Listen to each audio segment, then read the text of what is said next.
tey Sénégal mu nekk koo xam ne da ngay toog ñu foo wax ñu déglu la foo def fu nañu ne c'est-à-dire tey dañuy jël ay nit di leen teg ci plateau yi ndeke ay sagaru nit lañ. donc déception bi foofu laay waxee c'est un journaliste c'est pas un autre métier loolu moo tax ñun daf ñuy gën a métti parce que muy man di sama morom je suis sûr que bëri naa ci morom bi may nekk collège c'était quelqu'un boo xam ne fu ma ko mësaan gis damay taxaw fu ma mësaan gis fu mu signé dama je lire l'article. donc mu nekkoon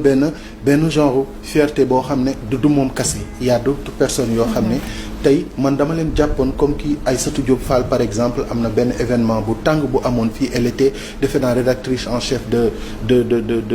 Walf TV